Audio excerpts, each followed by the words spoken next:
Talk a little bit about why voters should pick you to lead. You know, you have experience, your opponent has no experience. Right. A complaint that I hear sometimes is people don't want a career politician. Right. Voters sometimes usually will keep picking that politician. Talk a little bit about why they should choose you. Well, career politician in Virginia is a little bit of a misnomer. We have a citizen legislature. We're in session at the most 8 weeks out of the year, formal session. Now the duties of the job continue year-round, but it's only an 8-week session.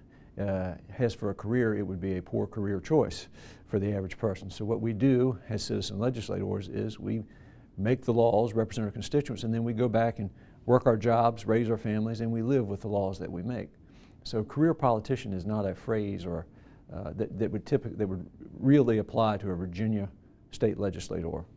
But I do have experience, and as in most areas, not just politics or governance, but any area, experience is usually a plus. I have a 10-year track record in the Virginia General Assembly, which includes working across party lines.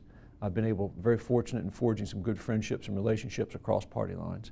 And I've worked on some projects that have been good for the constituents in my House district, and have been able to do that by working with Republicans and Democrats. More particularly and more recently with Governor McDonnell's transportation package. I was one of the key votes in the House Finance Committee to keep the governor's package moving forward in the process at an early stage, and was very proud of that, and did that not without some heat from my side of the aisle, but I thought it was the right thing to do. I want to talk a little bit about job creation in the economy. That's one of the things that's very important. Absolutely. Roads. How would you go about helping to create more jobs in this area? Right. Well, the first thing we do is do no harm. Virginia has a very good reputation, has been named by various sources over the last several years as either the best place or the second place or even the third best place in the country to do business. Neither one of those is a bad thing. I think Forbes just recently ranked us again as the best place in the country to do business. So the first thing is do no harm to change that. We have a relatively low tax burden here. We have a reasonable regulatory scheme, generally speaking, and so we want to make sure that those things stay that way. Beyond that, what we can do is obviously continue to try to recruit new businesses to our region and to the Commonwealth. But also we have to look, particularly in Hampton Roads, at the diversification of our economy.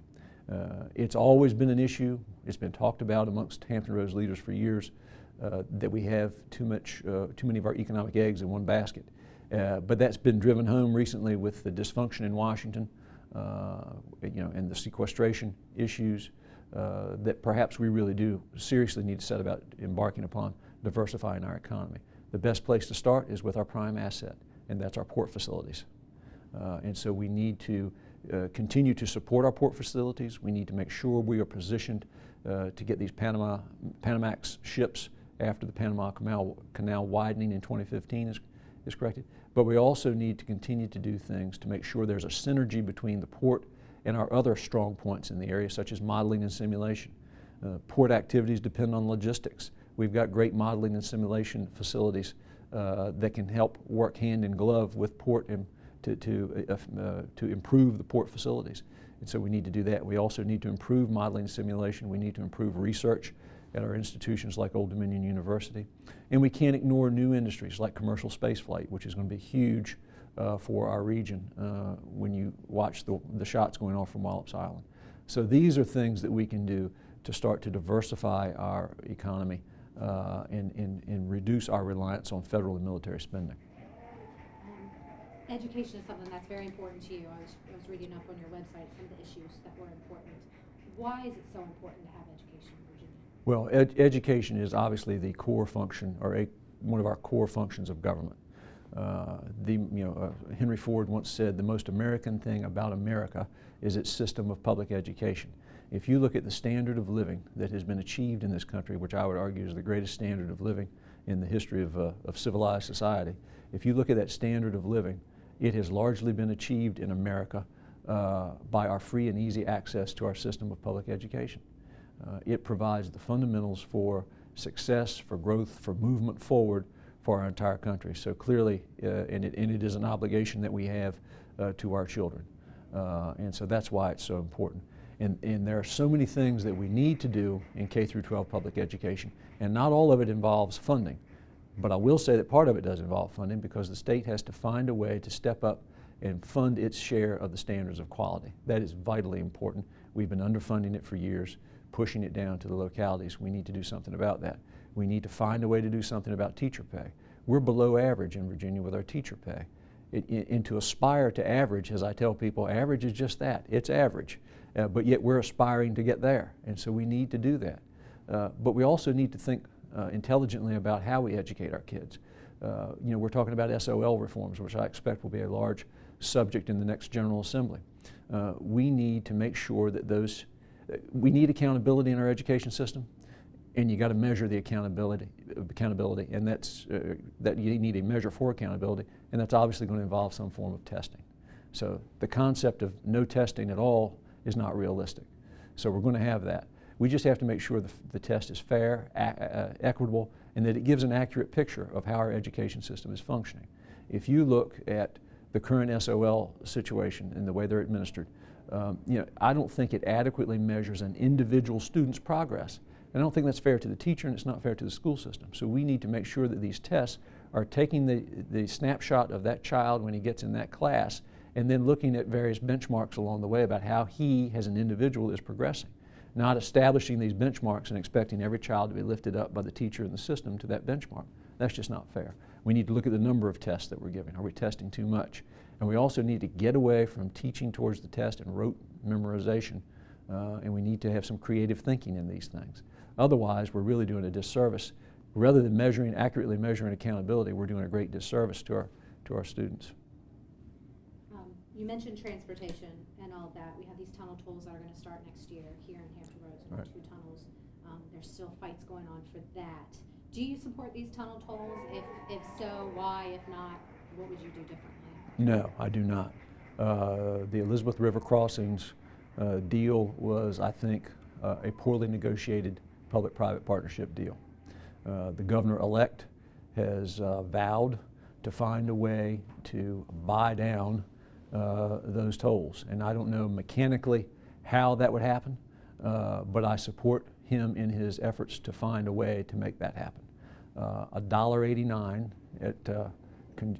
at rush hour, at high peak times, is just too onerous for the people to stand. You're talking about a working family, an extra $1,000 a year by estimate, and that's just not acceptable.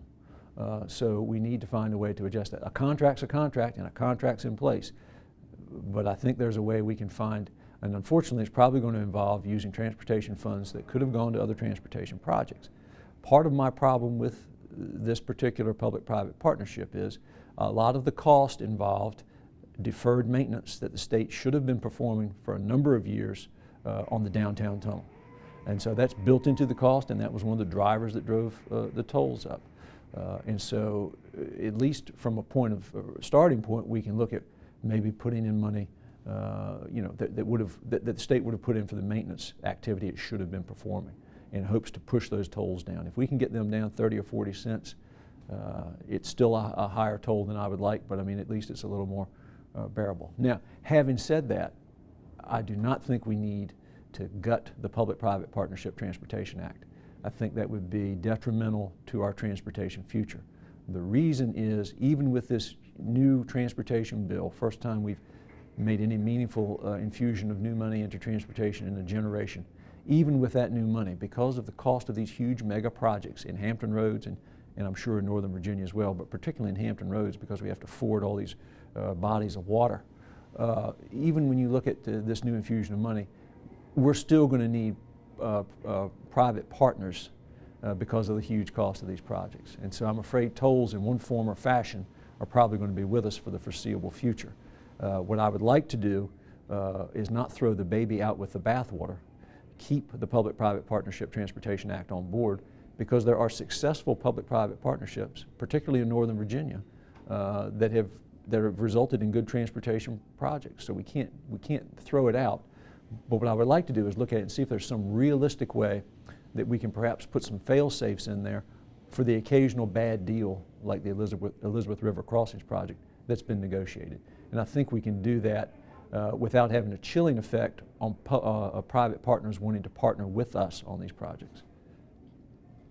I wanted to get into some of these social issues that we have in Virginia, particularly, one of which is gay marriage. We have a ban right now on gay marriage in Virginia. Right. The people voted for it. A recent poll suggested that Virginians would overturn that ban and they would allow gay marriage. Is that something you support? If legislation were to come up for that, would you support that too? Well, here's what I've observed, and I'll tell you how I would come down on that issue. The constitutional amendment was passed in Virginia by an overwhelming margin not that many years ago. But it has been amazing to me to watch as the tide in public opinion has seemed to turn on that issue in a very dramatic fashion, unlike any other significant social issue that I've ever observed. And I voted for the constitutional amendment. As a legislator, I voted to put that on the ballot and let the people determine. I think, and obviously I think that is correct. A society, the states should decide. I think that's the appropriate way to go. And I think that allowing the people in the form of a constitutional amendment to vote on it, I think is reflective of society's views on the issue. And so and I don't think anyone can deny that public opinion has turned on this issue, and if it has, then I think we need to revisit it and perhaps give the people another chance to weigh in as to what Virginia's attitudes are on this particular issue. You know, at the end of the day, I believe our Constitution affords people a very basic right, and that's the right to be let alone. And I don't know, in the aftermath of the recent Supreme Court activity, if down the road, I'm not so sure our constitutional amendment would withstand constitutional scrutiny by the Supreme Court. So that's another reason for us to take a look at it. But I don't think there's any evidence that it would undermine the institution of marriage. And so again, I think we need to take a look at it, and perhaps we do need to let Virginians as a whole express their opinion on whether that should be should be allowed in Virginia. Something that is a very popular topic. It seems that school shootings are becoming commonplace now in our country. We fail to nationally create any gun control laws, pass those in the Senate and the House. Virginia has been scrutinized as having so many loopholes when it comes to being able to purchase a gun. What are your thoughts on gun control in Virginia? Are we doing what we should be doing now, or is there room for improvement? Right. Well, I am and have been a strong supporter of the Second Amendment, the right of the individual citizen to keep and bear arms. I believe in universal background checks. The devil's always in the details. Everybody says universal background check, so I mean, I guess it depends on what your definitions are. I don't believe in background checks between family members. I don't believe in background checks with non-commercial transfers. But I do support in general the concept of background checks. And I think everybody should, even somebody who's been a strong Second Amendment supporter such as myself, because you're just talking about a fail-safe in there to make sure that people who aren't supposed to have guns don't get them. It's that simple. That being said, I think oftentimes we focus when we talk about firearms violence and prevention of violence at the wrong end of the problem. And in my view, the problem, if you look particularly at these mass shootings that get so much national attention, and rightfully so, these are horrific tragedies.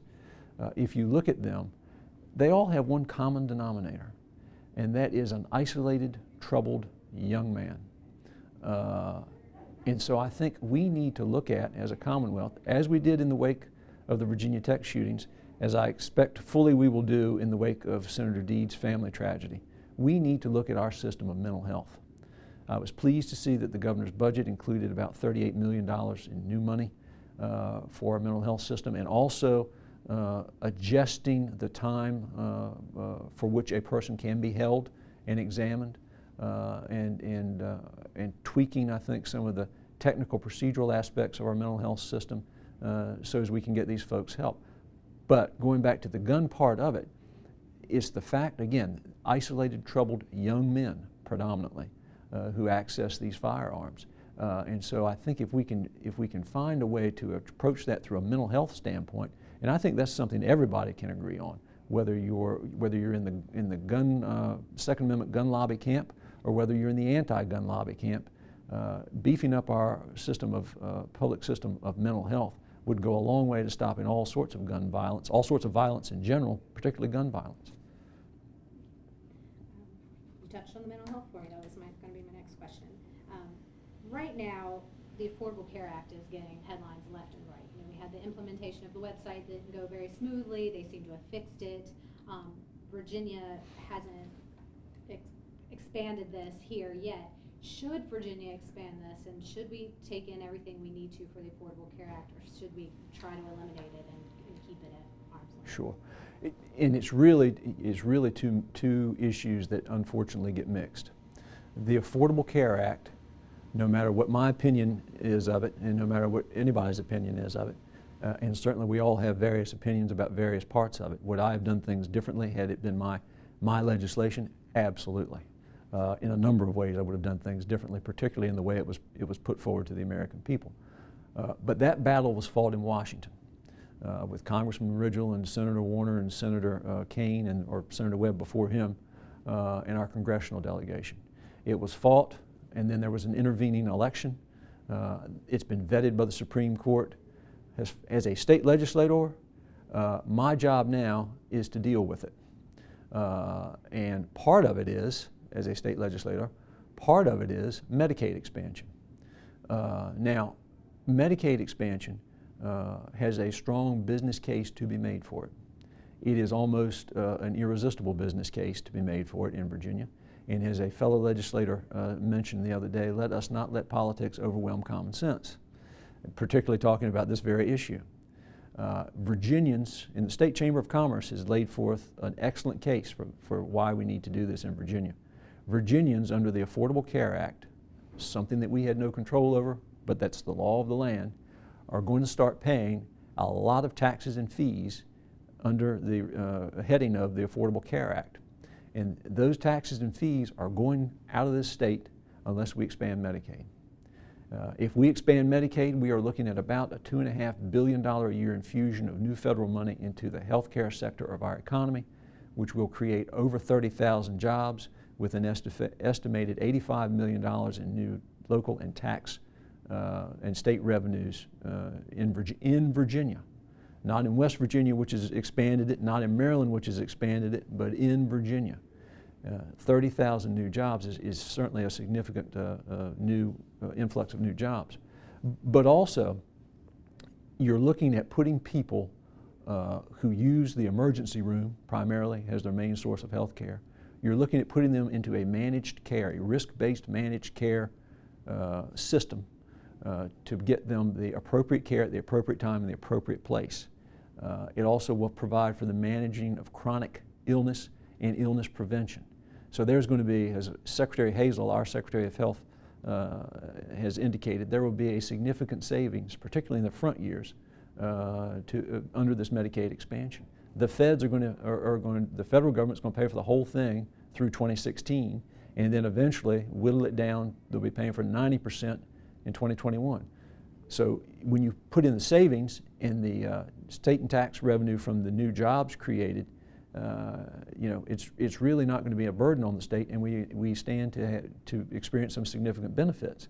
So I view it almost as a state legislator now, not refighting the battle of the Affordable Care Act, but as a state legislator, I view it as almost legislative malpractice if we let our people be taxed by the federal government and then not get any benefit from those taxes. Thank you. One last thing I wanted to talk about, the abortion regulations that we have right now in Virginia. We had the ultrasound bill that passed, and we have very strict regulations. We had a 40-year-old institution here that had to close its doors because of that legislation.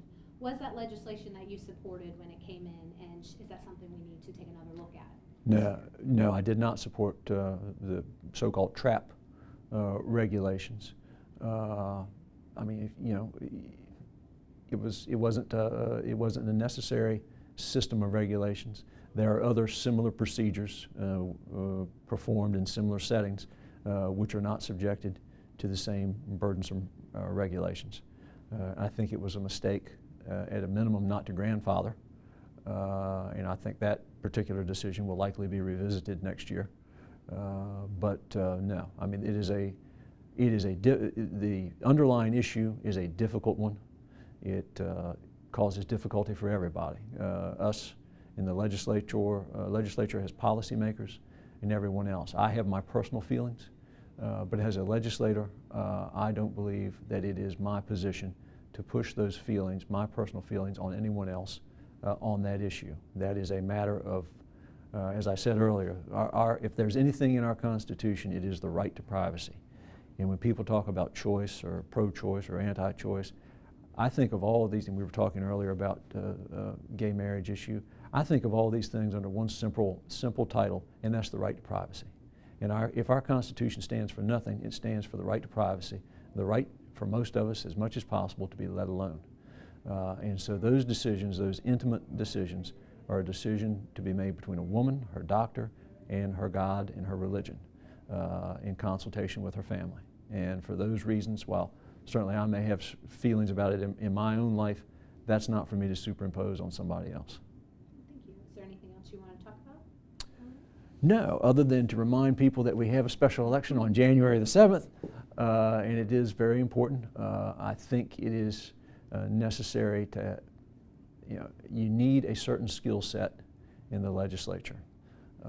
And I have demonstrated over these 10 years an ability, as I said earlier, to forge coalitions and to work with others of differing parties and different views on tough issues.